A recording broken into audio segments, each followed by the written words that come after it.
In literacy, there are three words that come up again and again: phonology, orthography, and morphology. They're often used in training, policies, and guidance documents, but they're rarely explained in a way that actually makes sense.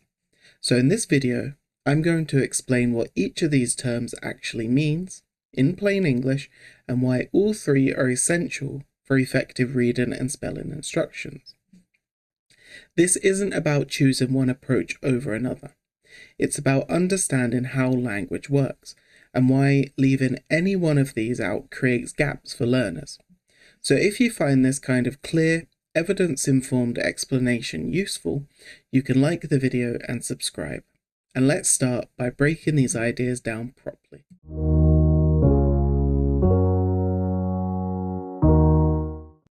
Let's start with phonology. So phonology is about the sound structure of spoken language. It refers to how we hear, recognize, and work with the individual sounds in words, before we ever involve letters or writing. For example, being able to hear that the word cat is made up of three sounds: k, a, t. That's phonological awareness. So being able to notice rhymes, identifying the first or last sound in a word, or blend sounds together to make a word. Phonology is not about reading or spelling yet. It's about how the brain processes spoken language. And that matters because reading and spelling are built on top of spoken language, not the other way around. If a learner finds it difficult to hear and work with sounds in words, reading and spelling will always be more effortful.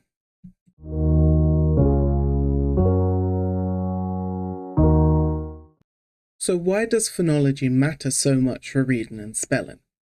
Well, it's because written language is a code for spoken language. When we read, we're not recognizing whole words first. We're mapping letters and letter patterns onto sounds we already know. And when we spell, we're doing the reverse. We're breaking words down into sounds and then choosing letters to represent them. If a learner has difficulty hearing, holding, or working with sounds in words, both reading and spelling become much harder. They may guess when reading because blending sounds accurately takes too much effort, or they may struggle with spelling because segmenting words into sounds is unreliable. This isn't about intelligence or effort.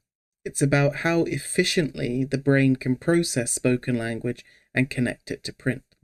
So strong phonological awareness makes reading and spelling more manageable, predictable, and learnable.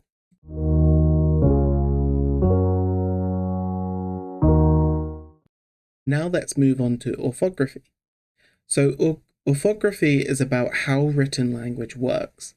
It refers to patterns, conventions, and rules we use to represent sounds in writing. In English, the same sound can often be spelt in different ways. For example, the long A sound can be written as AI, AY, A something E, or EA. And orthography is about understanding those patterns, not just knowing that a sound exists, but knowing how it's usually written. This includes things like letter patterns, position rules, and common spelling conventions. Orthography explains why English spelling isn't random, but it also explains why it isn't purely phonetic either. To read and spell efficiently, learners need to understand how the sounds are represented in print, not just recognize the sounds on their own.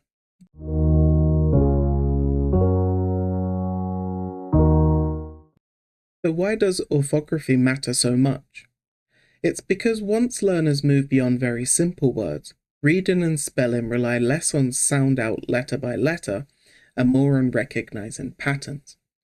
Orthography helps learners predict how words are likely to be spelled, even when they haven't seen a word before. It also supports reading fluency. When learners recognize familiar letter patterns, they don't have to work as hard to decode every single word or every single sound, and this reduces the cognitive load.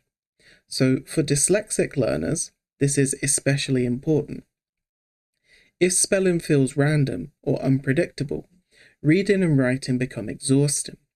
So understanding orthographic patterns gives learners something reliable to hold on to. It becomes a system rather than a guessing game. So orthography doesn't replace phonology, it builds on it.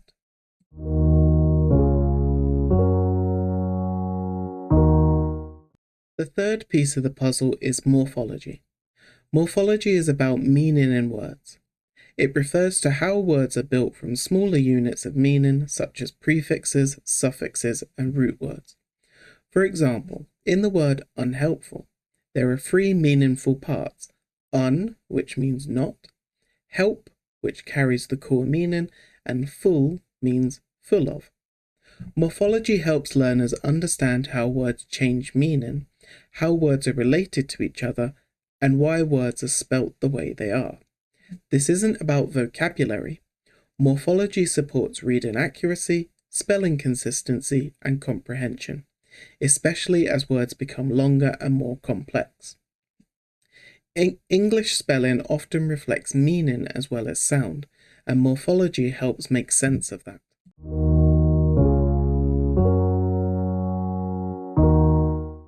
So why does morphology matter so much? Well, it's because as learners get older, the words they're expected to read and spell become longer, more complex, and more abstract. At this stage, sounding words out letter by letter isn't enough, so morphology helps learners make sense of unfamiliar words by breaking them into meaningful parts. If a learner understands prefixes, suffixes, and root words, they can work out meaning, pronunciation, and spelling more efficiently. This is especially important for dyslexic learners. Dyslexic learners often benefit from understanding why words are structured the way they are, rather than relying on memory alone. Morphology gives learners tools for problem solving. It supports reading comprehension, spelling consistency, and vocabulary growth all at the same time.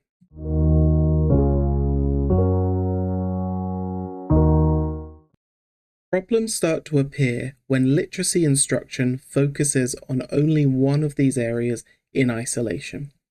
If we focus only on phonology, learners may be able to sound out words, but struggle as spelling becomes more complex and less predictable. If we only focus on orthography, learners may memorize patterns without really understanding how sounds work. And if we only focus on morphology, learners may understand meaning, but struggle to read or spell words accurately. English is a complex language. It doesn't work on sound alone, pattern alone, or meaning alone. Learners need all three: sounds, spelling patterns, and meaning, and they work together. When one piece is missing, learners are forced to guess, memorize excessively, or rely on coping strategies that break down under pressure. This is especially important for dyslexic learners, who need instruction to be clear, predictable, and as efficient as possible.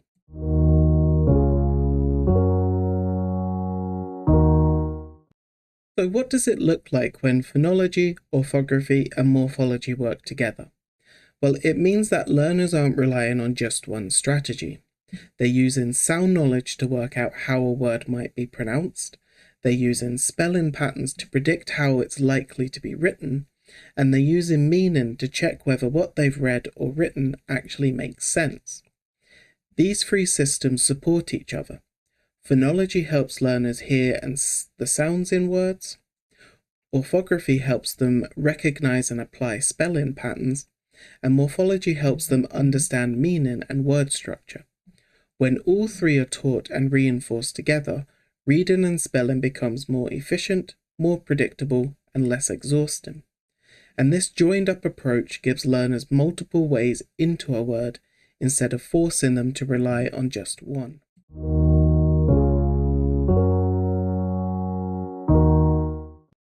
This integrated approach is especially important for dyslexic learners.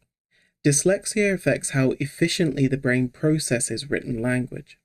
That means learners often need more than one way into a word. If instruction relies on sound alone, dyslexic learners may struggle as spelling becomes less predictable. If it relies on pattern alone, learners may memorize without understanding. And if it relies on meaning alone, learners may understand text but struggle to read and spell it accurately. When phonology, orthography, and morphology are taught together, dyslexic learners are given multiple supports rather than multiple barriers. This reduces cognitive load and allows learners to work more strategically instead of relying on guesswork and memory alone.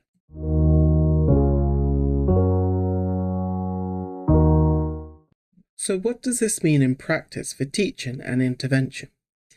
It means that effective literacy instruction shouldn't treat phonology, orthography, and morphology as separate stages or competing approaches. Instead, they should be taught in a connected way with clear links between sounds, spelling patterns, and meaning. In practical terms, this might look like teaching a sound, exploring how it's commonly spelt, and then linking it to meaning through word structure or word families.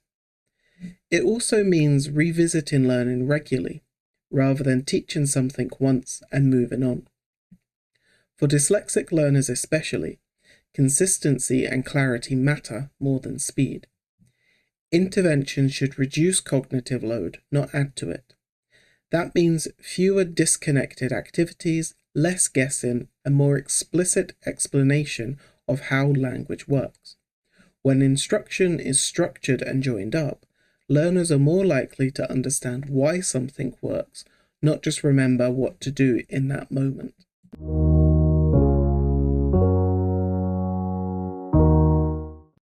A helpful way to reframe literacy instruction is to stop thinking in terms of individual approaches or methods. Instead, think about literacy as a system. Spoken language comes first, written language builds on it, and meaning runs through everything. Phonology, orthography, and morphology aren't competing ideas, they're different parts of the same system. When instruction focuses on only one part, learners are left trying to fill in the gaps on their own.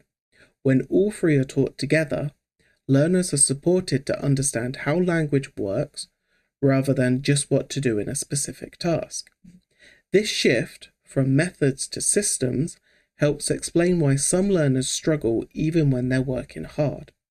It also helps us design instruction that is clearer, more predictable, and more inclusive for everyone.